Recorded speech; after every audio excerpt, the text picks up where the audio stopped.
ಪರಿಶುದ್ಧನು ಪರಿಶುದ್ಧನು ಪರಿಶುದ್ಧನು ಆಗಿರುವಂತಹ ನಮ್ಮ ತಂದೆಯಾದ ದೇವರ ನಾಮಕ್ಕೆ ಕೋಟಿ ಕೋಟಿ ಸ್ತೋತ್ರಗಳನ್ನ ಸಲ್ಲಿಸುತ್ತಾ ಈ ಬೆಳಗಿನ ಜಾವದಲ್ಲಿ ಎಚ್ಚರವಾಗಿದ್ದು ಪ್ರಾರ್ಥಿಸಿ ಕಾರ್ಯಕ್ರಮದಲ್ಲಿ ಕೂಡಿ ಬಂದಿರುವಂತ ದೇವ ಮಂದೆಗೆ, ದೇವರ ಸಭೆಗೆ ನಮ್ಮ ರಕ್ಷಕನಾದಂತ ಯೇಸು ಕ್ರಿಸ್ತನ ಮಧುರ ನಾಮದಲ್ಲಿ ಹೃತ್ಪೂರ್ವಕವಾದಂತ ಸ್ವಾಗತವನ್ನ ಕೋರುವಂತವನಾಗಿದ್ದೇನೆ. ಕರ್ತನು ನಮ್ಮನ್ನ ಆಶೀರ್ವಾದ ಮಾಡಲಿ.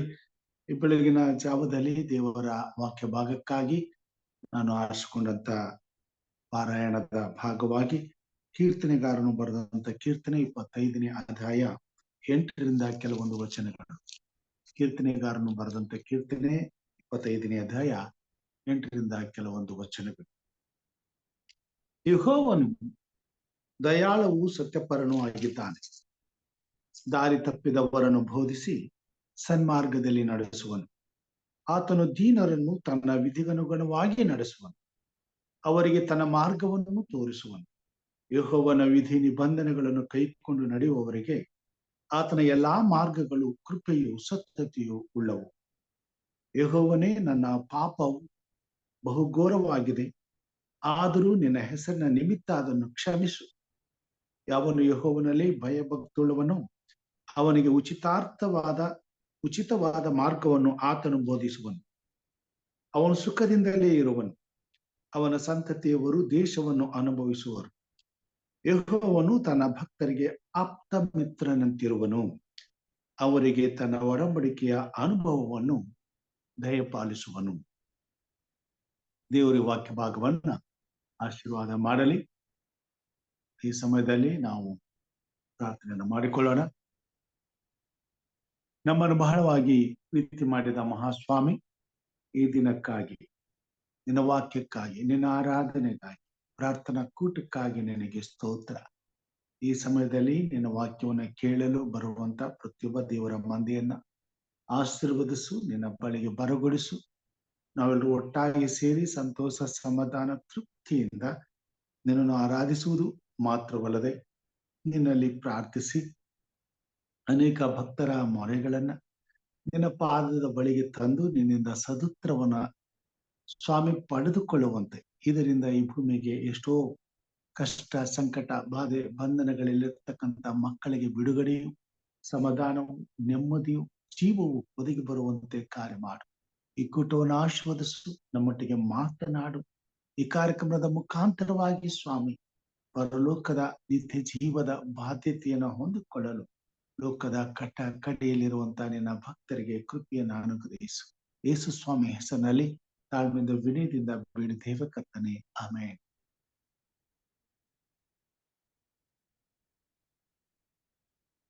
ದೇವರ ಪರಿಶುದ್ಧವಾದ ನಾಮಕ್ಕೆ ಕೋಟಿ ಕೋಟಿ ಸ್ತೋತ್ರಗಳನ್ನ ಸಲ್ಲಿಸುತ್ತಾ ಈ ಸಮಯದಲ್ಲಿ ನಾವು ನಮ್ಮ ಸಂಗೀತಗಳಲ್ಲಿ 65ನೇ ಸಂಗೀತ 4ನೇ ವಚನದಿಂದ ನಾವು ಹಾಡಿಕೊಳ್ಳೋಣ. ಕರ್ತನಿನ ಸೇವೆಗೆ ನನ್ನ ಜೀವ ಕೊಟ್ಟೆನು. 65ನೇ ಸಂಗೀತ.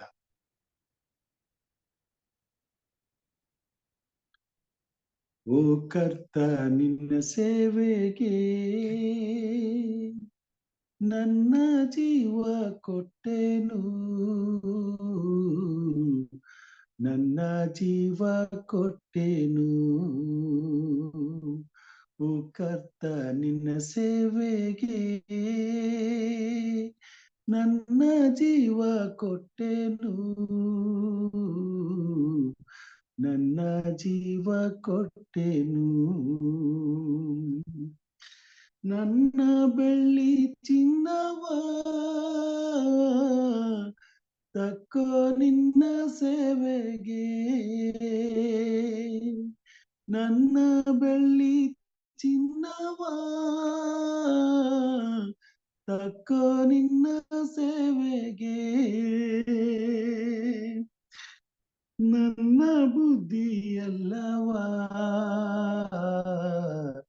ತಕ್ಕೋ ನಿನ್ನ ಸೇವೆಗೆ, ನನ್ನ ಬುದ್ಧಿಯಲ್ಲವ ತಕ್ಕೋ ನಿನ್ನ ಸೇವೆಗೆ. ಓ ಕರ್ತ ನಿನ್ನ ಸೇವೆಗೆ ನನ್ನ ಜೀವ ಕೊಟ್ಟೆನು, ನನ್ನ ಜೀವ ಕೊಟ್ಟೆನು. ನನ್ನ ಚಿತ್ತ ನಿನ್ನದೇ, ನಿನ್ನ ಇಷ್ಟ ಮಾಡುವೆ. ನನ್ನ ಚಿತ್ತ ನಿನ್ನದೇ, ನಿನ್ನ ಇಷ್ಟ ಮಾಡುವೆ. ನನ್ನ ಮನದೊಳಗೆ ನೀನು ಆಳು ಕರ್ತನೇ, ನನ್ನ ಮನದೊಳಗೆ ನೀನು ಆಳು ಕರ್ತನೇ. ಓ ಕರ್ತ ನಿನ್ನ ಸೇವೆಗೆ ನನ್ನ ಜೀವ ಕೊಟ್ಟೆನು, ನನ್ನ ಜೀವ ಕೊಟ್ಟೆನು. ನಿನ್ನ ಬಿಟ್ಟು ಯಾರನ್ನು ಪ್ರೀತಿ ಮಾಡಲಾರೆನು, ನಿನ್ನ ಬಿಟ್ಟು ಯಾರನ್ನು ಪ್ರೀತಿ ಮಾಡಲಾರೆನು. ನನ್ನ ಪೂರ್ಣ ಮನಸ್ಸು ತಕ್ಕೋ ನಿನ್ನ ಸೇವೆಗೆ, ನನ್ನ ಪೂರ್ಣ ಮನಸ್ಸು ನೀನೇ ತಕ್ಕೋ ಎಂದಿಗೂ. ಓ ಕರ್ತ ನಿನ್ನ ಸೇವೆಗೆ ನನ್ನ ಜೀವ ಕೊಟ್ಟೆನು, ನನ್ನ ಜೀವ ಕೊಟ್ಟೆನು. ಓ ಕರ್ತ ನಿನ್ನ ಸೇವೆಗೆ ನನ್ನ ಜೀವ ಕೊಟ್ಟೆನು, ನನ್ನ ಜೀವ ಕೊಟ್ಟೆನು.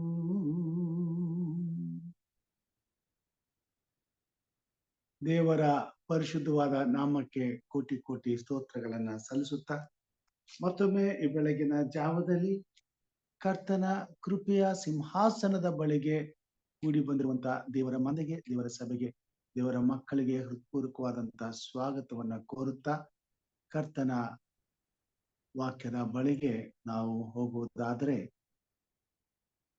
ಕೀರ್ತನೆಗಾರನು ಬರೆದಂತ ಕೀರ್ತನೆಯಲ್ಲಿ ಅಲ್ಲಿ ಆತನು ಹೀಗೆ ಬರೆಯುವಂತವನಾಗಿದ್ದಾನೆ. 25ನೇ ಕೀರ್ತನೆಯಲ್ಲಿ ಹೀಗೆ ಬರೆಯುವಂತನಾಗಿದ್ದಾನೆ. 8ರಿಂದ 14 ವಚನಗಳ ತನಕ. ಯೆಹೋವನು ದಯಾಳುವು ಸತ್ಯಪರನು ಆಗಿದ್ದಾನೆ, ದಾರಿ ತಪ್ಪಿದವರನ್ನು ಬೋಧಿಸಿ ತನ್ನ ಮಾರ್ಗಗಳಲ್ಲಿ ನಡೆಸುತ್ತಾನೆ.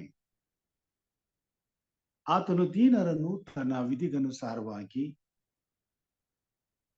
ನಡೆಸುವನು, ಅವರಿಗೆ ತನ್ನ ಮಾರ್ಗವನ್ನು ತೋರಿಸುವನು. ಯೆಹೋವನ ನಿಬಂಧನೆಗಳನ್ನು ಕೈಕೊಂಡು ನಡೆಯುವವರಿಗೆ ಆತನ ಎಲ್ಲಾ ಮಾರ್ಗಗಳು ಕೃಪೆಯೂ ಸತ್ಯತೆಯೂ ಉಳ್ಳವು. ಯೆಹೋವನೇ, ನನ್ನ ಪಾಪವು ಬಹು ಘೋರವಾಗಿದೆ, ಆದರೂ ನಿನ್ನ ಹೆಸರಿನ ನಿಮಿತ್ತ ಅದನ್ನು ಕ್ಷಮಿಸು.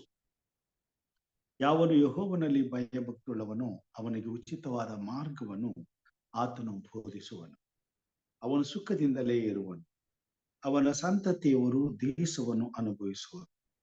ಯೆಹೋವನು ತನ್ನ ಭಕ್ತರಿಗೆ ಆಪ್ತ ಮಿತ್ರನಂತಿರುವನು, ಅವರಿಗೆ ತನ್ನ ಒಡಂಬಡಿಕೆಯ ಅನುಭವವನ್ನು ದಯಪಾಲಿಸುವನು. ಯೆಹೋವನು ತನ್ನ ಸದ್ಭಕ್ತರಿಗೆ ಆಪ್ತ ಮಿತ್ರನಂತಿರುವನು. ದೇವರ ವಾಕ್ಯದಲ್ಲಿ ನಾವು ನೋಡ್ತೇವೆ, ನಿಜವಾದಂತಹ ಪ್ರೀತಿಯನ್ನ ಎಲ್ಲಾದರೂ ನಾವು ಬಯಸುವುದಾದ್ರೆ, ಎದುರು ನೋಡೋದಾದ್ರೆ, ಈ ಭೂಮಿ ಮೇಲೆ ಯಾರಾದರೂ ಒಬ್ಬ ಸ್ನೇಹಿತನಿಗೆ ಬೇಕಾದರೆ ತನ್ನ ಪ್ರಾಣವನ್ನ ಕೊಡಬಹುದು, ಆದರೆ ಒಬ್ಬ ಪಾಪಿಗೆ ಯಾರು ಕೂಡ ತಮ್ಮ ಪ್ರಾಣವನ್ನ ಕೊಡುವುದಿಲ್ಲ ಎಂಬುದಾಗಿ ದೇವರ ವಾಕ್ಯದಲ್ಲಿ ನಾವು ನೋಡ್ತೇವೆ. ಒಬ್ಬ ಸ್ನೇಹಿತನಿಗೆ ಪ್ರಾಣ ಕೊಡುವಷ್ಟು ಪ್ರೀತಿ ಮಾಡುವಂತದ್ದು ಒಬ್ಬ ಸ್ನೇಹಿತನಿಗೆ ಮಾತ್ರ ಸಾಧ್ಯ ಎಂಬುದಾಗಿ ಹೇಳ್ತಾರೆ. ಕೆಲವು ಸಾರಿ ತಂದೆ ತಾಯಿಗಳು ನಮ್ಮನ್ನ ತೊರೆದು ಬಿಡಬಹುದು. ಹೆತ್ತ ತಾಯಿ ಮಕ್ಕಳನ್ನ ತೊರೆದು ಬಿಡಬಹುದು. ಮಕ್ಕಳು ತಂದೆ ತಾಯಿಗಳನ್ನ ತೊರೆದು ಬಿಡಬಹುದು. ಕಷ್ಟಗಳಲ್ಲಿ, ಸಂಕಟಗಳಲ್ಲಿ, ಬಾಧೆಗಳಲ್ಲಿ ಹತ್ತಿರವಾದವರು ನಮ್ಮ ಸಮೀಪಕ್ಕೆ ಬಾರದೆ ಹೋಗಬಹುದು. ಆದರೆ ಯಥಾರ್ಥವಾಗಿರುವಂತಹ ಒಬ್ಬ ಸ್ನೇಹಿತನು ನಮಗಿದ್ದರೆ ಆತನು ನಮಗೋಸ್ಕರ ಎಂತ ತ್ಯಾಗಕ್ಕಾದರೂ ಸಿದ್ಧವಾಗುವನು. ಅಂತ ಒಬ್ಬ ಸ್ನೇಹಿತನು ದೇವರು ತನ್ನನ್ನ ಪ್ರೀತಿಸುವಂತ ತನ್ನ ಮಕ್ಕಳಿಗಾಗಿ ಅಂತ ಒಬ್ಬ ಸ್ನೇಹಿತನಾಗಿ ಈ ಲೋಕದಲ್ಲಿ ತನ್ನ ಪ್ರಾಣವನ್ನು ಕೊಡಲು ಸಿದ್ಧನಾಗಿದ್ದಾನೆ ಮತ್ತು ತನ್ನ ಪ್ರಾಣವನ್ನು ಕೊಟ್ಟಿದ್ದಾನೆ ಎಂಬುದನ್ನ ದಾವೀದನ ವಾಕ್ಯದಲ್ಲಿ ನಾವು ನೋಡುವಂತರಾಗಿದೆ. ಯೆಹೋವನು ತನ್ನ ಸದ್ಭಕ್ತರಿಗೆ ಆಪ್ತ ಮಿತ್ರನಂತಿರು. ಹೇಗೆ ದಾವೀದನನ್ನ ಯೇಸು ಸ್ವಾಮಿ ತನ್ನ ಆಪ್ತ ಮಿತ್ರನು ಎಂಬುದಾಗಿ ಹೇಳ್ಕೊಂಡು, ತನ್ನ ಹೃದಯಕ್ಕೆ ಹತ್ತಿರವಾದವನು ಎಂಬುದಾಗಿ ಹೇಳ್ಕೊಂಡು, ಈ ಕಾರಣದಿಂದಲೇ ದಾವೀದನು ಈ ಮಾತುಗಳನ್ನ ತಂದೆಯಾದ ದೇವರ ವಿಷಯದಲ್ಲಿ ತಿಳಿಸುವಂತವನಾಗಿದ್ದಾನೆ. ಆತನು ಯೆಹೋವನು ದಯಾಳು, ಸತ್ಯ ಸ್ವರೂಪನು ಆಗಿದ್ದಾನೆ. ದೇವರ ಸ್ವಭಾವವನ್ನ ಕುರಿತು ಈ ಭೂಮಿ ಮೇಲೆ ಮಾನವರಿಗೆ ದಾವೀದನು ತಿಳಿಸುವಂತವನಾಗಿದ್ದಾನೆ. ದೇವರು ದಯಾಳುವು, ಆತನು ಕೃಪೆಯು ಕನಿಕರವು ಉಳ್ಳ ದೇವರು ಮತ್ತು ಸತ್ಯ ಸ್ವರೂಪನು. ಆತನಲ್ಲಿ ಎಂದು ಕೂಡ ಸುಳ್ಳೆಂಬುದು ಇಲ್ಲ, ಎರಡು ಮಾತಿನವನಲ್ಲ, ಆತನು ಮಾತಿಗೆ ತಪ್ಪುವವನು ಅಲ್ಲ ಮತ್ತು ತನ್ನನ್ನ ಪ್ರೀತಿಸುವಂತವರಿಗೆ ದಾರಿ ತಪ್ಪಿಸುವಂತೆ ಕೆಲಸ ಕಾರ್ಯಗಳನ್ನ ಮಾಡುವುದಿಲ್ಲ. ಅದಕ್ಕೋಸ್ಕರ ಆತನು ಆಪ್ತ ಮಿತ್ರನಂತಿದ್ದು ತನ್ನ ಮಾರ್ಗಗಳನ್ನ ಬೋಧಿಸಿ, ತನ್ನ ಮಾರ್ಗಗಳು ಇಂಥವುಗಳೇ ಎಂಬುದನ್ನ ತಿಳಿಸಿ, ಆತನನ್ನ ಪ್ರೀತಿಸುವಂತಹ ಪ್ರತಿಯೊಬ್ಬರನ್ನು ತನ್ನ ಮಾರ್ಗಗಳಿಗೆ ಅನುಸಾರವಾಗಿ ಕೈ ಹಿಡಿದು ನಡೆಸುವನು ಎಂಬುದಾಗಿ ಹೇಳ್ತಾರೆ. ನಡೆಸುವನು ಎಂಬುದಾಗಿ ಹೇಳುವಾಗ ಜೊತೆಯಲ್ಲಿ ಇದ್ದುಕೊಂಡು ನಡೆಸುವನು ಎಂಬುದಾಗಿ ಹೇಳುವಾಗ ನಮಗಿಂತ ಮುಂದೆ ಹೆಜ್ಜೆ ಇಡುವಂಥವು. ನಡೆಸುವವನು ಎಂಬುದಾಗಿ ಹೇಳುವಾಗ ನಮ್ಮ ಸಂಪೂರ್ಣವಾದ ಜವಾಬ್ದಾರಿಕೆಯನ್ನ, ನಮ್ಮ ಸುರಕ್ಷತೆಯನ್ನ ಚಿಂತಿಸುವವನಾಗಿ ನಮಗಾಗಿ ಎಲ್ಲ ಭಾರವನ್ನ ಹೊತ್ತುಕೊಳ್ಳುವವನು ಎಂಬುದಾಗಿ ನಾವು ನೋಡ್ತೇವೆ. ಅಂತ ಒಬ್ಬ ಪ್ರಾಣ ಸ್ನೇಹಿತನು, ಪ್ರಾಣ ಪ್ರಿಯನು, ಆಪ್ತ ಮಿತ್ರನು ದೇವರಾಗಿದ್ದಾನೆ. ಆತನಿಗೆ ಅಂತ ಒಂದು ಸ್ನೇಹವನ್ನ, ಅಂತ ಒಂದು ಪ್ರೀತಿಯನ್ನ ದೇವಜನರು, ಈ ಭೂಮಿ ಮೇಲೆ ಇರ್ತಕ್ಕಂಥ ಮಾನವನು, ಪ್ರತಿಯೊಬ್ಬ ಮಾನವನು ಅದನ್ನ ಪಡೆದುಕೊಳ್ಳಬಹುದಾಗಿದೆ. ಅದು ದೇವರ ಉಚಿತಾರ್ಥವಾದ ವರವಾಗಿದೆ. ಆ ಉಚಿತಾರ್ಥವಾದ ವರವನ್ನೇ ಯೇಸು ಕ್ರಿಸ್ತನು ಬರುವುದಕ್ಕಿಂತ ಮುಂಚಿತವಾಗಿ ದಾವೀದನು ಲೋಕದ ಎಲ್ಲಾ ಜನರಿಗೂ ತಿಳಿಸುವಂತವನಾಗಿದ್ದಾನೆ. ಆತನು ತನ್ನ ಪ್ರಾರ್ಥನೆಯಲ್ಲಿ ಹೀಗೆ ಹೇಳ್ತಾನೆ, 25ನೇ ಅಧ್ಯಾಯ 4ನೇ ವಚನದಲ್ಲಿ, ಯೆಹೋವನೇ, ನಿನ್ನ ಮಾರ್ಗವನ್ನು ನನಗೆ ತಿಳಿಸು, ನೀನು ಒಪ್ಪುವ ದಾರಿಯನ್ನು ತೋರಿಸು ಎಂಬುದಾಗಿ. ದೇವರು ಪ್ರತಿಯೊಬ್ಬ ಮಾನವನನ್ನು ಸೃಷ್ಟಿಸಿ ಅವನನ್ನ ಹಾಗೆ ಬಿಡಲಿಲ್ಲ. ಮನುಷ್ಯರು ತಮ್ಮ ಮನಸ್ಸಿಗೆ ಬಂದ ಹಾಗೆ ತಮ್ಮ ದಾರಿಗಳನ್ನ ಆರಿಸಿಕೊಂಡರು. ತಾನು ಒಪ್ಪುವ ಮಾರ್ಗವನ್ನ ಅವರಿಗೆ ತಿಳಿಸುವುದಕ್ಕೋಸ್ಕರವಾಗಿಯೇ ಈ ಲೋಕದಲ್ಲಿ ದೇವರು ತನ್ನ ಜನಾಂಗವನ್ನ ಆರಿಸಿಕೊಂಡು ಅವರ ಮುಖಾಂತರವಾಗಿ ಲೋಕದ ಕಟ್ಟಕಡೆಯಲ್ಲಿ ವಾಸಿಸುವ ಪ್ರತಿಯೊಬ್ಬ ಮನುಷ್ಯನು ತಾನು ಒಪ್ಪುವ ಮಾರ್ಗದಲ್ಲಿ ನಡೆದು ಆತನನ್ನು ಗೌರವಿಸುವ ಮಾತ್ರವಲ್ಲದೆ ಆತನನ್ನ ಪ್ರೀತಿಸುವಂತೆ ದೇವರು ಕಾರ್ಯವನ್ನ ಮಾಡಿದನು. ಲೋಕದ ಕಟ್ಟ ಕಡೆಯಲ್ಲಿರ್ತಕ್ಕಂಥ ಪ್ರತಿಯೊಬ್ಬ ಮಾನವನಿಗೂ ದೇವರು ತನ್ನ ಮಾರ್ಗಗಳನ್ನ ಬೋಧಿಸಲು, ತನ್ನ ಮಾರ್ಗಗಳನ್ನ ತಿಳಿಸಲು ಈ ಭೂಮಿ ಮೇಲೆ ಅಬ್ರಾಹ್ಮನ ಮುಖಾಂತರವಾಗಿ ಒಂದು ಜನಾಂಗವನ್ನು ಆರಿಸಿಕೊಂಡು ಅವರ ಮುಖಾಂತರವಾಗಿ ಈ ಲೋಕದಲ್ಲಿ ಅವರಿಗೆ ತನ್ನ ನೀತಿಯ ಮಾರ್ಗಗಳನ್ನ ತೋರಿಸಿದನು. ಆ ಮಾರ್ಗಗಳೇನೆಂಬುದನ್ನ ದಾವೀದನು ಬರೀತಾನೆ. ಯೆಹೋವನು ದಯಾಳುವು ಸತ್ಯಪರನೂ ಆಗಿದ್ದಾನೆ. ದಾರಿ ತಪ್ಪಿದವರನ್ನು ಬೋಧಿಸಿ ಸನ್ಮಾರ್ಗದಲ್ಲಿ ನಡೆಸುವನು. ಪ್ರಪಂಚವೇ ದೇವರ ದಾರಿಯಿಂದ ಅಗಲಿ ಹೋಗಿತು. ಪ್ರತಿಯೊಬ್ಬ ಮನುಷ್ಯನು ತನ್ನ ಮಾರ್ಗಗಳಲ್ಲಿ ತನಗೆ ಸರಿ ತೋರುವಂತ ಜೀವಿತವನ್ನು ಆರಿಸಿಕೊಂಡು ಬದುಕುತ್ತಿದ್ದರು. ಇದನ್ನ ರೋಮಪುರ ಪತ್ರಿಕೆಯಲ್ಲಿ 1ನೇ ಅಧ್ಯಾಯದಲ್ಲಿ ನಾವು ನೋಡ್ತೇವೆ. ಪ್ರತಿಯೊಬ್ಬ ಮನುಷ್ಯನು ದಾರಿ ತಪ್ಪಿ ದೇವರಿಗೆ ವಿರುದ್ಧವಾಗಿ ಪಾಪವನ್ನ ಮಾಡುವನು. ದೇವರ ಸರಿಯಾದಂತಹ ಮಾರ್ಗವನ್ನ ಪ್ರತಿಯೊಬ್ಬ ಮನುಷ್ಯನು ಅರಿಯದೆ ದಾರಿ ತಪ್ಪಿದ ಕುರಿಗಳಂತೆ ಅಲಿಯುತ್ತಿದ್ದನು. ಅಂತಹ ಸಮಯದಲ್ಲಿ ದೇವರು ತನ್ನ ಮಾರ್ಗಗಳನ್ನ ಈ ಲೋಕಕ್ಕೆ ತಿಳಿಸುವುದಕ್ಕಾಗಿ ದೇವರು ಈ ಲೋಕಕ್ಕೆ ತನ್ನ ಜನಾಂಗವನ್ನ ಸಿದ್ಧಪಡಿಸಬೇಕಾಗಿತ್ತು. ಅವರ ಮುಖಾಂತರವಾಗಿ ಈ ಲೋಕಕ್ಕೆ ದೇವರು ತನ್ನ ಜ್ಞಾನದ ಬೋಧನೆಯನ್ನ ತಿಳಿಸಬೇಕಾಗಿತ್ತು. ಆದುದರಿಂದಲೇ ದೇವರು ಈ ಮಾತುಗಳನ್ನ ನಮಗೆ ತಿಳಿಸುವಂತವರಾಗಿದ್ದಾರೆ. ದೇವರ ವಾಕ್ಯಗಳಲ್ಲಿ ನಾವು ನೋಡ್ತೇವೆ, ಇಲ್ಲಿ ನಾವು ನೋಡ್ತೇವೆ 1ನೇ ಅಧ್ಯಾಯ 18ನೇ ವಚನದಲ್ಲಿ, ರೋಮಾಪುರ ಪತ್ರಿಕೆ 1ನೇ ಅಧ್ಯಾಯ 18ನೇ ವಚನದಲ್ಲಿ, ದುಷ್ಟತನವನ್ನು ನಡೆಸಿ ಸತ್ಯವನ್ನು ಅಣಗಿಸುವವರಾದ ಮನುಷ್ಯರ ಎಲ್ಲ ವಿಧವಾದ ಭಕ್ತಿಹೀನತೆಯ ಮೇಲೆಯೂ ದುಷ್ಟತನದ ಮೇಲೆಯೂ ದೇವರ ಕೋಪವು ಪರಲೋಕದಿಂದ ತೋರಿ ಬರುತ್ತದೆ. ಯಾಕಂದರೆ ದೇವರ ವಿಷಯವಾಗಿ ತಿಳಿಯಬಹುದಾದದ್ದು ಅವರ ಮನಸ್ಸಿಗೆ ಸ್ಪಷ್ಟವಾಗಿ ತಿಳಿದದೆ, ಅದನ್ನು ಅವರಿಗೆ ದೇವರೇ ಸ್ಪಷ್ಟವಾಗಿ ತಿಳಿಸಿದನು. ಹೇಗೆಂದರೆ ಕಣ್ಣಿಗೆ ಕಾಣದಿರುವ ಆತನ ಗುಣಲಕ್ಷಣಗಳು, ಅಂದರೆ ಆತನ ನಿತ್ಯ ಶಕ್ತಿಯು ದೈವತ್ವವು ಜಗದುತ್ಪತ್ತಿಗೆ ಮೊದಲುಗೊಂಡು ಆತನು ಮಾಡಿದ ಸೃಷ್ಟಿಗಳ ಮೂಲಕ ಬುದ್ಧಿಗೆ ಗೊತ್ತಾಗಿ ಕಾಣಬರುತ್ತದೆ. ಹೀಗಿರುವುದರಿಂದ ಅವರು ಉತ್ತರವಿಲ್ಲದವರಾಗಿದ್ದಾರೆ. ಯಾಕಂದರೆ ದೇವರ ವಿಷಯವಾಗಿ ಅವರಿಗೆ ತಿಳುವಳಿಕೆ ಇದ್ದರೂ ಅವರು ಆತನನ್ನು ದೇವರೆಂದು ಘನಪಡಿಸಲಿಲ್ಲ. ಆತನ ಉಪಕಾರಗಳನ್ನು ನೆನೆಸಿ ಆತನನ್ನು ಸ್ತುತಿಸಲಿಲ್ಲ. ಅವರು ವಿಚಾರ ಮಾಡಿ ಮಾಡಿ ಫಲ ಕಾಣಲಿಲ್ಲ. ವಿವೇಕವಿಲ್ಲದ ಅವರ ಮನಸ್ಸು ಕತ್ತಲಾಯಿತು. ತಾವು ಜ್ಞಾನಿಗಳೆಂದು ಹೇಳಿಕೊಂಡು ಹುಚ್ಚರಾದರು. ಲಯವಿಲ್ಲದ ದೇವರ ಮಹಿಮೆಯನ್ನು ಬಿಟ್ಟು ಅದಕ್ಕೆ ಬದಲಾಗಿ ಲಯವಾಗುವ ಮನುಷ್ಯ, ಪಶು, ಪಕ್ಷಿ, ಸರ್ಪಾದಿಗಳ ಮೂರ್ತಿಯನ್ನು ಮಾಡಿಕೊಂಡರು. ಆದ ಕಾರಣ ಅವರು ತಮ್ಮ ಮನಸ್ಸಿನ ದುರಾಸೆಗಳಂತೆ ನಡೆದು ತಮ್ಮ ದೇಹಗಳನ್ನು ಮಾನಹೀನ ಮಾಡಿಕೊಳ್ಳಲೆಂದು ದೇವರು ಅವರನ್ನು ಹೊಲಸಾದ ನಡತೆಗೆ ಒಪ್ಪಿಸಿದನು. ಅವರು ಸತ್ಯ ದೇವರನ್ನು ಬಿಟ್ಟು ಅಸತ್ಯವಾದದ್ದನ್ನು ಹಿಡಿದುಕೊಂಡು ಸೃಷ್ಟಿಕರ್ತನನ್ನು ಪೂಜಿಸದೆ ಸೃಷ್ಟಿ ವಸ್ತುಗಳನ್ನೇ ಪೂಜಿಸಿ ಸೇವಿಸುವರಾದರು. ಸೃಷ್ಟಿಕರ್ತನೊಬ್ಬನೇ ನಿರಂತರ ಸ್ತುತಿ ಹೊಂದತಕ್ಕವನು. ಆಮೇನ್. ಪ್ರತಿಯೊಬ್ಬ ಮನುಷ್ಯನು ದೇವರಿಗೆ ವಿರುದ್ಧವಾದಂತಹ ಈ ಕಾರ್ಯವನ್ನ ಆರಿಸಿಕೊಂಡು ಈ ಭೂಮಿ ಮೇಲೆ ತಮ್ಮ ಮನಸ್ಸಿಗೆ ಬಂದ ಹಾಗೆ ದೇವರಿಗೆ ವಿರುದ್ಧವಾಗಿ ಪಾಪ ಮಾಡುತ್ತಾ ಇರುವುದನ್ನ ನಾವು ನೋಡುವಂತವರಾಗಿದ್ದೇವೆ. ಇಂತಹ ಪರಿಸ್ಥಿತಿಯಲ್ಲಿ ತಾನೇ ಈ ಲೋಕದಲ್ಲಿರುವಂತಹ ಪ್ರತಿಯೊಬ್ಬ ಮಾನವರನ್ನ ರಕ್ಷಿಸಲು ದೇವರು ತಾನು ಒಪ್ಪುವ ಮಾರ್ಗವನ್ನ ಈ ಲೋಕಕ್ಕೆ ತಿಳಿಸಬೇಕಾಗಿ ಆ ಕೆಲಸವನ್ನ ಅಬ್ರಾಮನ ಮುಖಾಂತರವಾಗಿ ದೇವರು ಮಾಡಿದನು ಎಂಬುದಾಗುತ್ತದೆ. ದೇವರು ಒಪ್ಪುವ ಮಾರ್ಗವು ಏನೆಂಬುದನ್ನ ದಾವೀದನು ತಿಳಿಸ್ತಾನೆ. ಆ ಮಾರ್ಗ ಏನಂತಂದ್ರೆ 27ನೇ ಅಧ್ಯಾಯದಲ್ಲಿ ದೇವರು ಯೆಹೋವನು ದಯಾಳವು ಸತ್ಯಪರನೂ ಆಗಿದ್ದಾನೆ.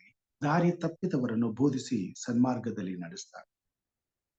ಆತನು ದೀನರನ್ನು ತನ್ನ ವಿಧಿಗನುಗುಣವಾಗಿ ನಡೆಸುವನು. ಅವರಿಗೆ ತನ್ನ ಮಾರ್ಗವನ್ನ ಬೋಧಿಸುವನು. ಆತನ ಮಾರ್ಗಗಳು ಯೆಹೋವನ ವಿಧಿ ನಿಬಂಧನೆಗಳನ್ನು ಕೈಕೊಂಡು ನಡೆಯುವವರಿಗೆ ಆತನ ಎಲ್ಲಾ ಮಾರ್ಗಗಳು ಕೃಪೆಯು ಸತ್ಯತೆಯೂ ಉಳ್ಳವು. ಆತನು ಒಪ್ಪುವ ಮಾರ್ಗ ದೇವರ ಆಜ್ಞೆಗಳನ್ನ ಕೈಕೊಂಡು ನಡೆಯುವಂತ ಮಾರ್ಗವಾಗಿದೆ. ದೀನರು ಮಾತ್ರ ಆತನ ಈ ವಿಧಿಗಳನ್ನ, ದೇವರು 10 ಆಜ್ಞೆಗಳನ್ನ ಕೈಕೊಂಡು ನಡೆಯುವಂತವರಾಗಿದ್ದಾರೆ. ಆದ್ರೆ ದುಷ್ಟರು ಯಾವಾಗಲೂ ದಾರಿ ತಪ್ಪುವವರಾಗಿದ್ದುಕೊಂಡು ದೇವರಿಗೆ ವಿರುದ್ಧವಾಗಿ ಪಾಪವನ್ನೇ ಆರಿಸ್ಕೊಳ್ತಾರೆ. ಪಾಪದ ಜೀವಿತದಲ್ಲೇ ಬದುಕ್ತಾರೆ. ಅವರು ಹಠಮಾರಿಗಳಾಗಿದ್ದುಕೊಂಡು ದೇವರಿಗೆ ವಿರುದ್ಧವಾದ ಕಾರ್ಯಗಳನ್ನ ಮಾಡಿ ಬದುಕ್ತಾರೆ. ಯಾರು ದೀನರಾಗಿದ್ದಾರೆ, ಹೃದಯದಲ್ಲಿ ತಮ್ಮನ್ನು ತಗ್ಗಿಸಿಕೊಂಡವರಾಗಿ, ಪಾಪಕ್ಕೆ ಭಯಪಡುವವರಾಗಿ, ಕೆಟ್ಟದ್ದನ್ನ ತೊರೆದು ಬಿಡುವ ಮನಸ್ಸುಳ್ಳವರಾಗಿ, ಕೇಡಿನಿಂದ ತಪ್ಪಿಸಿಕೊಳ್ಳುವಂತ ಪ್ರಯತ್ನವನ್ನ ಮಾಡುವಂತ ಜನರಿಗೆ ದೇವರು ಹತ್ತಿರವಾಗಿದ್ದುಕೊಂಡು ತಾನು ಒಪ್ಪುವ ಮಾರ್ಗವನ್ನ ತೋರಿಸುವಂತ,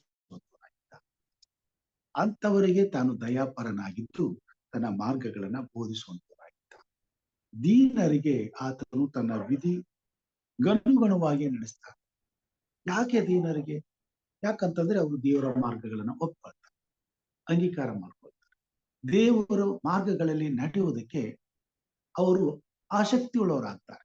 ಮತ್ತು ದೇವರ ಪ್ರೀತಿ ಅವರನ್ನ ದೇವರ ಮಾರ್ಗಗಳಲ್ಲಿ ನಡೆಯುವಂತೆ ಕಾರ್ಯ ಮಾಡುವಂಥದ್ದಾಗಿ, ದೇವರ ಪ್ರೀತಿಯನ್ನು ಅವರು ಅರ್ಥ ಮಾಡ್ಕೊಳ್ತಾರೆ, ದೇವರ ಆಲೋಚನೆಗಳನ್ನ ಅರ್ಥ ಮಾಡ್ಕೊಳ್ತಾರೆ, ದೇವರನ್ನ ಅರ್ಥ ಮಾಡ್ಕೊಳ್ತಾರೆ. ಈಗ ದೇವರಿಗೂ ನಮಗಿರುವಂತ ಸಂಬಂಧವೇನು? ದೇವರು ಯಾಕೆ ನಮ್ಮನ್ನ ಕಾಪಾಡಬೇಕು? ದೇವರು ಯಾಕೆ ನಮಗೆ ಎಲ್ಲವನ್ನು ಒದಗಿಸ್ಕೊಳ್ಬೇಕು? ದೇವರು ಯಾಕೆ ನಮ್ಮ ಪ್ರಾರ್ಥನೆ ಕೇಳಬೇಕು? ನಮ್ಮ ಪ್ರಾರ್ಥನೆಗಳಿಗೆ ಸದುತ್ತರವನ್ನು ಕೊಟ್ಟು ನಮ್ಮ ಇಷ್ಟಾರ್ಥಗಳನ್ನ ನೆರವೇರಿಸುವಂತ ನಿತ್ಯನಾದಂತ ದೇವರು ಎಂತವನು, ಆತನ ಗುಣ ಸ್ವಭಾವಗಳು ಎಂತವುಗಳು, ಇವುಗಳನ್ನ ಅವರು ಹುಡುಕಿ ಕಂಡುಕೊಳ್ತಾರೆ. ಮತ್ತು ದೇವರ ವಿಷಯವಾದಂತ ಜ್ಞಾನವನ್ನ ಅವರು ಪಡೆದುಕೊಳ್ಳುವಾಗ ಆ ಕ್ಷಣದಲ್ಲಿಯೇ ಪೂರ್ಣ ಹೃದಯದಿಂದ ಅವುಗಳಿಗೆ ವಿಧೇಯರಾಗ್ತಾರೆ. ದೇವರ ಪರಿಶುದ್ಧವಾದ ನಿಬಂಧನೆಗಳ ಪರಿಚಯವಾದ ಕೂಡಲೇ ತತ್ಕ್ಷಣವೇ ತಡ ಮಾಡದೆ ದೇವರ ವಾಕ್ಯಕ್ಕೆ ಬೆಲೆ ಕೊಡ್ತಾರೆ, ಗೌರವಿಸ್ತಾರೆ, ಪರಿಪಾಲಿಸುವುದಕ್ಕೆ ಮನಸ್ಸು ಮಾಡ್ತಾರೆ. ಅಂತವರಿಗೆ ಮಾತ್ರ ದೇವರ ವಾಕ್ಯದ ನೋಡ್ತೀವಿ ದೀನರು ಎಂಬುದಾಗಿ ಹೇಳ್ತಾರೆ. ಆದರೆ ಯಾವರು ದೇವರ ವಾಕ್ಯಗಳಿಗೆ ಎದುರ್ಚರಿಸುತ್ತಾ, ವಿರೋಧಿಸುತ್ತಾ, ಅವುಗಳನ್ನ ಅವಹೇಳನ ಮಾಡುತ್ತಾ, ಅವುಗಳನ್ನ ಧಿಕ್ಕರಿಸಿ ತಮ್ಮ ಮನಸ್ಸಿಗೆ ಬಂದಾಗೆ ತಾವು ಮಾಡುವುದೇ ಸರಿ ಎಂಬುದಾಗಿ ಮಾಡ್ತಾರೆ, ಅವರು ದುಷ್ಟರೆಂಬುದಾಗಿ ಕರೆಯಲ್ಪಡ್ತಾರೆ. ದುಷ್ಟತ್ವದಲ್ಲಿರ್ತಕ್ಕಂಥವರೆಲ್ಲರೂ ಪಾಪವನ್ನ ಪ್ರೀತಿಸ್ತಾರೆ ಮತ್ತು ಆ ಪಾಪಕ್ಕೆ ತಕ್ಕಂತ ಸಂಬಳವನ್ನ ಅವರು ಅನುಭವಿಸ್ಲೇಬೇಕು. ಅವರಿಗೂ ನಿತ್ಯ ಜೀವಕ್ಕೂ ಯಾವ ಸಂಬಂಧವಿರುವುದು? ಆದರೆ ಕೃಪೆಯುಳ್ಳ ದೇವರು ಎಲ್ಲರಿಗೂ ತನ್ನ ಈ ಸನಾತನ ಬೋಧನೆಯನ್ನ ಬೋಧಿಸುವಂತ ಕೃಪೆಯನ್ನ ಈ ಭೂಮಿ ಮೇಲೆ ಕೊಟ್ಟಿದ್ದಾರೆ. ಪ್ರತಿಯೊಬ್ಬ ಮಾನವನು ದೇವರನ್ನ ಪ್ರೀತಿಸಿ ಆತನ ಎಲ್ಲ ಉಪಕಾರಗಳಿಗೆ ಕೃತಜ್ಞತೆಯುಳ್ಳವನಾಗಿ ಜೀವಿಸಬೇಕಾದರೆ ಮೊದಲನೇ ಮಾಡಬೇಕಾಗಿದ್ದು ದೇವರ ಮಾತಿಗೆ ವಿಧೇಯತೆಯನ್ನ ತೋರಿಸುವಂಥದ್ದು. ದೇವರ ಮಾತಿಗೆ ವಿಧೇಯತೆಯನ್ನ ತೋರಿಸುವುದಕ್ಕಾಗಿಯೇ ದೇವರು ಈ ಭೂಮಿ ಮೇಲೆ ಪ್ರತಿಯೊಬ್ಬ ಮಾನವನು ತಾನು ನಡೆಯಬೇಕಾದ ಮಾರ್ಗ ಇಂಥದ್ದೇ ಎಂಬುದಾಗಿ ತಿಳಿಸಿದ್ದಾರೆ. ಮೇಕನ್ ಬರೆದಂತ ಸುವಾರ್ತೆ 6ನೇ ಅಧ್ಯಾಯದಲ್ಲಿ 8ನೇ ವಚನದಲ್ಲಿ ಹೇಳ್ತಾನೆ, ಮನುಷ್ಯನೇ ಒಳ್ಳೆಯದು ಇಂಥದ್ದೇ ಎಂಬುದಾಗಿ ದೇವರು ನಿನಗೆ ತಿಳಿಸಿದ್ದಾನೆ. ಪ್ರತಿಯೊಬ್ಬ ಮನುಷ್ಯನಿಗೂ ಗೊತ್ತು ಕಳೋದು ತಪ್ಪು ಅಂತ ಹೇಳಿ. ಪ್ರತಿಯೊಬ್ಬ ಮನುಷ್ಯನಿಗೂ ಗೊತ್ತು ಸುಳ್ಳು ಹೇಳುವುದು ತಪ್ಪು ಎಂಬುದಾಗಿ. ಪ್ರತಿಯೊಬ್ಬ ಮನುಷ್ಯನಿಗೂ ಗೊತ್ತು ವ್ಯಭಿಚಾರ ಮಾಡುವುದು ತಪ್ಪು ಎಂಬುದಾಗಿ. ಪ್ರತಿಯೊಬ್ಬ ಮನುಷ್ಯನಿಗೂ ಗೊತ್ತು ಇತರರ ಸೊತ್ತುಗಳನ್ನ ನಾವು ಅಪಹರಿಸಬಾರದು, ಆಸೆ ಪಡಬಾರದು, ಅವುಗಳನ್ನ ನಾವು ಕದ್ಕೋಬಾರದು.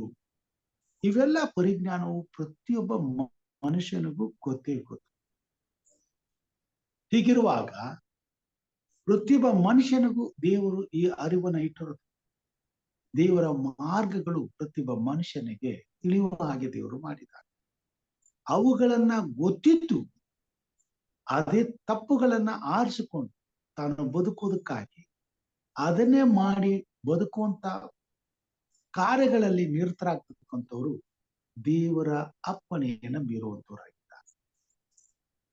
ದೇವರ ಈ ಅಪ್ಪಣೆಯನ್ನ ಮೀರುವಂತದ್ದೇ ಅವಿಧೇಯತ್ವ ಮತ್ತು ಪಾಪ ಎಂಬುದಾಗಿ ನೋಡಿ. ಪಾಪದ ಸಂಬಳ ಮರಣ ಎಂಬುದಾಗಿ ನೋಡಿ. ಆದುದರಿಂದ ಈ ಪಾಪದ ಸಂಬಳ ಮರಣದಿಂದ ಬಿಡುಗಡೆ ಹೊಂದಲು ದೇವರು ಈ ಭೂಮಿ ಮೇಲೆ ಪ್ರತಿಯೊಬ್ಬ ಮನುಷ್ಯನನ್ನು ತನ್ನ ನೀತಿ ವಿಧಿಗನುಗುಣವಾಗಿ ನಡೆಯುವಂತೆ ಕೇಳಿಕೊಳ್ಳುವಂತನಾಗಿರ್ತಾನೆ. ಅಂದ್ರೆ ತನ್ನ ಆಜ್ಞೆಗಳಿಗೆ ವಿಧೇಯತೆಯನ್ನು ತೋರಿಸಬೇಕೆಂಬುದಾಗಿ ಹೇಳ್ತಾನೆ ಮತ್ತು ಆತನ ಆಜ್ಞೆಗಳನ್ನ ಕೈಕೊಂಡು ನಡಿಬೇಕೆಂಬುದಾಗಿ ಹೇಳ್ತಾನೆ. ದೇವರು ಈ ಭೂಮಿ ಮೇಲೆ ಪ್ರತಿಯೊಬ್ಬ ಮನುಷ್ಯನಿಗೂ ತನ್ನ ಆಜ್ಞೆಗಳನ್ನ ಕೈಕೊಂಡು ನಡೆಯುವುದಕ್ಕೆ ಒಂದು ಅವಕಾಶವನ್ನು ಈ ಭೂಮಿ ಮೇಲೆ ಅನೇಕ ಸಾರಿ ಮನುಷ್ಯರು ದೇವರ ಆಜ್ಞೆಗಳು ಭಾರವಾದವುಗಳು, ಅವುಗಳನ್ನ ನಾವು ಕೈಕೊಂಡು ನಡೆಯೋದಕ್ಕಾಗುವುದಿಲ್ಲ ಎಂಬತಕ್ಕಂಥ ತೀರ್ಮಾನಕ್ಕೆ ಬಂದು ಅವುಗಳ ಗಡುವಿಗೆ ಹೋಗದಂತೆ ಬದುಕುತ್ತಿದ್ದಾರೆ. ಒಂದು ದಿವಸ ನಾನು ಆ ಈ ಹಂಪೆ ಪಕ್ಕದಲ್ಲಿ ಆ ಅಲ್ಲಿ ನಾನು ಹೋಗಿದಾಗ ಅಲ್ಲಿ ಆ ಅನೇಕ ಜನರು ಇತರ ದೇಶಗಳಿಂದ ಬರ್ತಾರೆ. ಅವರು ಪ್ರವಾಸಿಗಳು ಬಂದು ಅಲ್ಲಿರ್ತಕ್ಕಂಥ ಆ ಶಿಲೆಗಳನ್ನ ಅದನ್ನೆಲ್ಲ ನೋಡಿ ಆ ಪ್ರಕೃತಿಯನ್ನ ಆನಂದಿಸಿ ಏನೋ ಅವ್ರು ಖುಷಿ ಪಟ್ಟು ಅವ್ರು ಹೋಗ್ತಕ್ಕೆ ಬರ್ತಾರೆ ಪ್ರವಾಸಿ. ಒಂದ್ಸರಿ ನಾವು ಅಲ್ಲಿಗೆ ಹೋದಾಗ ಅಲ್ಲಿ ಒಂದು ಇಸ್ರೇಲ್ ದೇಶದಿಂದ ಬಂದಂತ ಕುಟುಂಬವನ್ನ ನಾನು ನೋಡಿದೆ. ಅವರು ಯುರೋಪ್ ದೇಶದಲ್ಲಿ ಜೀವಿಸ್ತಾ ಇದ್ದಾರೆ. ಅವರನ್ನ ನಾನು ಸಂಧಿಸಿ ಮಾತಾಡಿದೆ. ನಾನು ನೋಡಿದೆ ಇವ್ರ ಬಗ್ಗೆ, ಇವ್ರು ಹೇಗಿದ್ದಾರೆ, ಇವರ ಆತ್ಮಿಕ ಸ್ಥಿತಿಗತಿ ಏನಿದೆ, ದೇವ್ರ ಬಗ್ಗೆ ಇವ್ರು ಏನ್ ಅಂದ್ಕೊಳ್ತಾರೆ. ಅವ್ರಿಗೆ ಕೇಳಿದೆ ನಾನು, ಯೇಸು ಕ್ರಿಸ್ತನ ನಾನು ಪ್ರೀತಿಸ್ತೀರಾ, ನೀವು ಕ್ರೈಸ್ತರ? ನಾನು ಕೇಳಿದೆ. ಅವ್ರು ಇಲ್ಲ, ನಾವು ಕ್ರೈಸ್ತರ. ದೇವ್ರು ನಂಬ್ತೀರಾ? ಇಲ್ಲ. ನೀವು ಯೇಸು ಸ್ವಾಮಿ ನಂಬಲ್ವಾ? ಇಲ್ಲ. ಯಾಕೆ? ಕ್ರೈಸ್ತರಲ್ಲಿ ಇದು ಮುಟ್ಟಬೇಡ, ಅದು ಮಾಡಬೇಡ, ಹೀಗಿರ್ಬೇಕು, ಹಾಗಿರ್ಬೇಕು, ಬಹಳ ಕಟ್ಟಪ್ಪನೆ. ನಾವು ಫ್ರೀ ಆಗಿರಕ್ ಆಗೋದಿಲ್ಲ. ಅದ್ ಯಾಕ್ ಬೇಕು ಅಂತ ಹೇಳಿ ಅದ್ರ ಗೊಡವೆಗೆ ನಾವು ಹೋಗಿಲ್ಲ. ನಮ್ಮ ಪಾಡಿಗೆ ನಾವು ದುಡಿತೀವಿ, ಸಂಪಾದನೆ ಮಾಡ್ತೀವಿ. ನೋಡಿ, ನಾವು ಸಂಪಾದನೆ ಮಾಡಿ ಇಲ್ಲೆಲ್ಲ ಬರ್ತೀವಿ, ಸಂತೋಷವಾಗಿರ್ತೀವಿ. ನಮ್ಗಿನ್ನೇನ್ ಬೇಕು? ನೋಡಿ ಅವರ ಮನಸ್ಸನ್ನ, ಅವರ ಪ್ರಕೃತಿಯನ್ನ, ಅವರ ಆಲೋಚನೆಯನ್ನ ಎಲ್ಲ ಇದೆ. ಅವ್ರಿಗೆ ದೇವರು ಬೇಡ. ಆದ್ರೆ ಯಾರಿಗೇನಿಲ್ಲ ಅವರು ದೇವರನ್ನ ಹುಡುಕ್ತಾರೆ. ಕೆಲವು ಸಾರಿ ದೇವರು ಬಡವರನ್ನಾಗಿ ಮಾಡೋದು ಎಷ್ಟು ಒಳ್ಳೆಯದು ಎಂಬುದಾಗಿ ನನಗೆ ಆವಾಗ ಇಲ್ಲದವರೇ ದೇವರನ್ನ ಹುಡುಕು, ಇದ್ದವರು ಯಾವತ್ತೂ ಸಹ ದೇವರ ಬಗ್ಗೆ ಯೋಚನೆ ಮಾಡೋದು, ಅವ್ರಿಗಿರೋದನ್ನ ಹೇಗೆ ಅನುಭವಿಸ್ಬೇಕೆಂಬುದಾಗಿ ಯೋಚನೆ ಮಾಡ್ತಾರೆ. ಹೀಗಿರೋದ್ರಿಂದ ಅವರು ದೇವರ ಯಾವುದೇ ವಿಧಿಗಳಿಗೆ ಬಗ್ಗೋದಿಲ್ಲ, ಅದು ಅವ್ರಿಗೆ ಬೇಕಾಗಿಲ್ಲ. ಆದ್ರೆ ಅವರ ಅಂತ್ಯದ ಯೋಚನೆ ಆವಾಗ ಅವ್ರು ಮಾಡೋದಿಲ್ಲ. ಒಂದೊಂದು ದಿವಸ ಅದರ ಗೊಡವೆಗೆ ಹೋಗಬೇಕಾದ್ರೆ ಅದಕ್ಕೆ ಸಿಗಬೇಕಾದಂತ ಪ್ರತಿಫಲ ಅವ್ರಿಗೆ ಸಿಗೋದಿಲ್ಲ. ನಾವು ನೋಡ್ತೇವೆ, ದೇವರ ಆಜ್ಞೆಗಳನ್ನ ಕೈಕೊಂಡು ನಡೆಯುವಂಥದ್ದೇ ದೇವರ ಮಾರ್ಗವಾಗಿದೆ. ಈ ಭೂಮಿ ಮೇಲೆ ಅನೇಕರಿಗೆ ದೇವರ ಆಜ್ಞೆಗಳು ಭಾರವಾದ, ಈ ಭಾರವಾದ ಆಜ್ಞೆಗಳು ಭಾರವಾದವುಗಳಲ್ಲ ಎಂಬುದಾಗಿ ಸ್ವಾಮಿ ಹೇಳ್ತಾನೆ. ಎಲೆ ಕಷ್ಟಪಡುವವರೇ, ಹೊರೆ ಹೊತ್ತವರೇ, ನೀವೆಲ್ಲರೂ ನನ್ನ ಬಳಿಗೆ ಬನ್ನಿರಿ, ನಾನು ನಿಮಗೆ ವಿಶ್ರಾಂತಿ ಕೊಡುವೆ. ನನ್ನ ನೊಗವನ್ನ ನಿಮ್ಮ ಮೇಲೆ ಹೊತ್ತುಕೊಂಡು ನನ್ನಲ್ಲಿ ಕಲಿತುಕೊಳ್ಳಿರಿ. ನನ್ನ ನೊಗವು ಭಾರವಾದವುಗಳಲ್ಲ, ಅವುಗಳು ಹಗುರವಾದವುಗಳು. ದೇವರನ್ನ ಪ್ರೀತಿಸುವಂತ ದೇವರ ಮಕ್ಕಳಿಗೆ ದೇವರ ಆಜ್ಞೆಗಳನ್ನ ಕೈಕೊಂಡು ನಡೆಯುವಂಥದ್ದು ಬಹಳ ಹಗುರವಾದದ್ದು. ಯಾರಿಗೆ ದೇವರ ಆಜ್ಞೆಗಳು ಆಗ್ತವೆ ಅಂತಂದ್ರೆ, ಯಾರು ದೇವರ ಮಾರ್ಗಗಳನ್ನ ಇಷ್ಟಪಡುವುದಿಲ್ಲ, ವಿರೋಧಿಸ್ತಾರೆ, ದ್ವೇಷಿಸ್ತಾರೆ, ಅವರಿಗೆ ಅವುಗಳು ಭಾರವಾದವುಗಳಾಗ್ತವೆ. ಈ ಭಾರವಾದವುಗಳೆಂಬುದಾಗಿ ಲೋಕದಲ್ಲಿ ಮನುಷ್ಯನು ಅರ್ಥ ಮಾಡಿಕೊಂಡಿರುವುದಕ್ಕೆ ಇಂಥ ತಪ್ಪಾದಂತ ತಿಳುವಳಿಕೆಯಿಂದ ಮಾನವನನ್ನ ಬಿಡುಗಡೆ ಮಾಡಿ, ದೇವರ ಆಜ್ಞೆಗಳು ಭಾರವಾದವುಗಳಲ್ಲ, ಆತನನ್ನ ಪ್ರೀತಿಸುವವರಿಗೆ ಅವು ಹಗುರವಾದವುಗಳು. ಮತ್ತು ದೇವರ ಆಜ್ಞೆಗಳನ್ನ ಕೈಕೊಂಡು ನಡೆದು ಆತನನ್ನ ಪ್ರೀತಿಸುವುದು ಹೇಗೆ, ಆತನ ಈ ಎಲ್ಲ ಆಜ್ಞೆಗಳಿಗೆ ವಿಧೇಯರಾಗುವುದು ಹೇಗೆ, ಆತನ ಮೇಲಿನ ಪ್ರೀತಿ ಎಂತದ್ದು, ಮತ್ತು ದೇವರು ನಮ್ಮನ್ನ ಎಂತ ರೀತಿಯಲ್ಲಿ ಪ್ರೀತಿ ಮಾಡಿದ್ದಾನೆ ಎಂಬುದಾಗಿ ನಮಗೆ ತೋರಿಸುವುದಕ್ಕೋಸ್ಕರ ಸ್ವಾಮಿ ತನ್ನ ಒಬ್ಬನೇ ಮಗನಾದಂತ ಯೇಸು ಕ್ರಿಸ್ತನನ್ನ ಈ ಲೋಕಕ್ಕೆ ಕಳಿಸಿಕೊಟ್ಟರು. ದೇವರು ಲೋಕದ ಮೇಲೆ ಎಷ್ಟೋ ಪ್ರೀತಿನಿಟ್ಟು ತನ್ನ ಒಬ್ಬನೇ ಮಗನಾದಂತ ಯೇಸು ಕ್ರಿಸ್ತನನ್ನು ಕಳಿಸಿಕೊಟ್ಟರು. ಆತನನ್ನು ನಂಬುವ ಒಬ್ಬನಾದರೂ ನಾಶವಾಗದೆ ಎಲ್ಲರೂ ನಿತ್ಯ ಜೀವ ಹೊಂದಬೇಕೆಂಬುದಾಗಿ ಆತನನ್ನು ಕಳಿಸಿಕೊಟ್ಟರು. ಆತನು ಬಂದು ದೇವರು ಒಪ್ಪುವ ದಾರಿಯನ್ನ ನಮಗೆ ತಿಳಿಸಿದ. ಲೋಕದಲ್ಲಿರ್ತಕ್ಕಂಥ ಎಲ್ಲಾ ಜನರು ದೇವರ ಪರಿಶುದ್ಧವಾದ ನಿಬಂಧನೆಗಳು ಭಾರವಾದವುಗಳು ಎಂಬುದಾಗಿ, ನಮ್ಮಿಂದ ಇವುಗಳನ್ನು ಅನುಸರಿಸಲಿಕ್ಕೆ ಸಾಧ್ಯವಿಲ್ಲ ಎಂಬುದಾಗಿ ತಿಳಿದುಕೊಂಡು ದೇವರಿಂದ ದೂರ ಹೋದಾಗ, ಯೇಸು ಕ್ರಿಸ್ತನು ದೇವರನ್ನ ಪ್ರೀತಿಸಿ ದೇವರ ಹತ್ತಿರ ಇದ್ದುಕೊಂಡು ದೇವರ ಒಪ್ಪುವ ಮಾರ್ಗದಲ್ಲಿ ನಡೆದುಕೊಳ್ಳುವುದು ಹೇಗೆ ಎಂಬುದನ್ನ ತೋರಿಸುವುದಕ್ಕೋಸ್ಕರ, ಕಲಿಸುವುದಕ್ಕೋಸ್ಕರ ಈ ಲೋಕಕ್ಕೆ ಬಂದನು. ಈ ಸತ್ಯವನ್ನ ತಿಳಿಸುವುದಕ್ಕೋಸ್ಕರವೇ ಯೇಸು ಸ್ವಾಮಿ ತಂದೆಯಾದ ದೇವರು ಈ ಲೋಕಕ್ಕೆ ತನ್ನ ಒಬ್ಬನೇ ಮಗನಾದಂತ ಯೇಸು ಕ್ರಿಸ್ತನನ್ನ ಕಳಿಸಿಕೊಟ್ರು. ಆತನು ಒಬ್ಬ ಸ್ನೇಹಿತನಾಗಿ ನಮ್ಮೆಲ್ಲರ ಪಾಪಗಳನ್ನ ತನ್ನ ಮೇಲೆ ಹೊತ್ತು ನಮ್ಮನ್ನ ಪ್ರೀತಿಸಿ ನಮಗೋಸ್ಕರ ತನ್ನ ಪ್ರಾಣವನ್ನೇ ಕೊಟ್ಟರು. ಈಗ ನಾವು ನಮ್ಮ ಸ್ನೇಹಿತರನ್ನ ಪ್ರೀತಿ ಮಾಡಬೇಕಾದ್ರೆ ಆತನಿಗೆ ಹೇಗೆ ನಾವು ಪ್ರೀತಿಯನ್ನು ತೋರಿಸಬೇಕೆಂಬುದನ್ನ ದೇವರ ವಾಕ್ಯದ ಮುಖಾಂತರವಾಗಿ ಕ್ರಿಸ್ತನು ನಮಗೆ ಮಾಡಿ ತೋರಿಸಿದ್ದನ್ನ ನಾವು ಕೂಡ ಮಾಡಬೇಕಾಗಿದೆ. ಹೇಗೆ ಹೇಗೆ ಕ್ರಿಸ್ತನು ನಮ್ಮ ಪಾಪಗಳಿಗೆ ತನ್ನ ಪ್ರಾಣವನ್ನು ಕೊಟ್ಟನು, ಹಾಗೆಯೇ ದೇವರ ಮಾರ್ಗಗಳನ್ನ ಅನುಸರಿಸುವುದಕ್ಕೆ ಪ್ರಾಣ ಹೋಗುವಂತ ಕಷ್ಟಗಳು ನಮಗೆ ಬಂದರೂ ದೇವರನ್ನ ಪ್ರೀತಿಸುವಂತ ಹಂಗಿನಲ್ಲಿ ನಾವಿದ್ದೇವೆ. ಯಾರ್ಯಾರು ಅಂತ ರೀತಿಯಲ್ಲಿ ದೇವರನ್ನ ಪ್ರೀತಿಸ್ತಾರೋ ಅವರಿಗೆ ಸ್ವಾಮಿ ತನ್ನ ವಿಧಿಗನುಗುಣವಾಗಿ ಅವರನ್ನ ಕೈ ಹಿಡಿದು ನಡೆಸ್ತಾನೆ, ತನ್ನ ಮಾರ್ಗಗಳನ್ನ ತೋರಿಸ್ತಾನೆ. ಅವರುಗಳು ಆತನ ಎಲ್ಲಾ ಮಾರ್ಗಗಳು ಕೃಪೆಯು ಸತ್ಯತೆ ಉಳ್ಳವುಗಳಾಗಿರ್ತವೆ. ದೇವರ ಆಜ್ಞೆಗಳನ್ನ ಕೈಕೊಂಡು ನಡೆಯುವಂಥದ್ದು ದೇವರು ಕೊಟ್ಟಿರುವ ವರ ಎಂಬುದಾಗಿ ಜನರು ತಿಳ್ಕೊಳ್ತಾರೆ. ನಮಗೆ ಸಿಕ್ಕಿರುವಂತಹ ಸೌಭಾಗ್ಯ ಎಂಬುದಾಗಿ ತಿಳ್ಕೊಳ್ತಾರೆ. ಅವುಗಳನ್ನ ಮೀರಿ ನಡೆದು ಹೇಗೆ ಪಾಪ ಮಾಡೋದು ಎಂಬುದಾಗಿ ಅವರು ದೇವರ ಪ್ರೀತಿಗಾಗಿ ಎಲ್ಲಾ ಪಾಪವನ್ನ ತೊರೆದು ದೇಹದ ಯಾವುದೇ ರೀತಿಯಾದಂತ ಸುಖವನ್ನ ತ್ಯಜಿಸಿ ದೇವರ ನಾಮದ ಘನತೆಗಾಗಿ ಬದುಕುವಂತ ಪ್ರಯತ್ನ ಮಾಡ್ತಾರೆ. ಅದನ್ನ ತಾನೇ ಯಾಕೋಬನ ಮಕ್ಕಳಲ್ಲಿ ಒಬ್ಬನಾದಂತ ಯೋಸೇಫನು ದೇವರ ಮೇಲನ ಪ್ರೀತಿಗಾಗಿ ದೇವರಿಗೆ ವಿರುದ್ಧವಾದ ಪಾಪವನ್ನ ಧಿಕ್ಕರಿಸಿ ಸಂಕಷ್ಟಕ್ಕೆ ಒಳಗಾಗಿ ಸೆರೆಮನೆಯೊಳಗಡೆ ಕಬ್ಬಿಣದ ಬೇಡಿಗಳನ್ನ ಹಾಕಿಕೊಂಡು ದೇವರ ಮೇಲನ ಪ್ರೀತಿ ಏನೆಂಬುದನ್ನು ತೋರಿಸಿದರು. ದೇವರ ಆಜ್ಞೆಗಳನ್ನ ಕೈಕೊಂಡಿದ್ದಾರೆ. ಪ್ರಿಯ ಸಹೋದರ ಸಹೋದರಿಯರೇ, ದೇವರ ಆಜ್ಞೆಗಳು ನಿತ್ಯವಾದವುಗಳು, ಯುಗ ಯುಗಾಂತರಗಳು ಇರುವಂತವುಗಳು. ಈ ಲೋಕದ ಅಂತ್ಯದವರೆಗೂ ಮಾನವನಿಗೆ ದೇವರ ಮಾರ್ಗಗಳನ್ನ ಬೋಧಿಸುವುದಕ್ಕೋಸ್ಕರ ಸಿನಾಯಿ ಬೆಟ್ಟದ ಮೇಲೆ ದೇವರು ಕೊಟ್ಟಂತ ನಿಬಂಧನೆಗಳಾಗಿ ಆ ನಿಬಂಧನೆಗಳನ್ನ ಅನುಸರಿಸಿ ನಡೆಯುವುದಕ್ಕಾಗಿಯೇ ಯೇಸು ಕ್ರಿಸ್ತನ ಈ ಭೂಮಿ ಮೇಲೆ ತನ್ನ ಪ್ರಾಣವನ್ನು ಕೊಟ್ಟಿದ್ದಾನೆ. ಈ ಸತ್ಯವನ್ನ ಪ್ರತಿಯೊಬ್ಬ ಮನುಷ್ಯನು ಅರ್ಥ ಮಾಡಿಕೊಳ್ಳಬೇಕಾಗಿದೆ. ಕ್ರಿಸ್ತನನ್ನ ಪ್ರೀತಿಸುವಂತ ಪ್ರತಿಯೊಬ್ಬ ಮಾನವನು ದೇವರನ್ನ ಸನ್ಮಾನಿಸಬೇಕಾದ್ರೆ ಕ್ರಿಸ್ತನು ದೇವರ 10 ಆಜ್ಞೆಗಳನ್ನ ಕೈಕೊಂಡು ನಡೆದ ಹಾಗೆ ನಾವು ಸಹ ಈ ಭೂಮಿ ಮೇಲೆ ದೇವರ 10 ಆಜ್ಞೆಗಳನ್ನ ಕೈಕೊಂಡು ನಡೆಯಬೇಕಾಗುತ್ತೆ.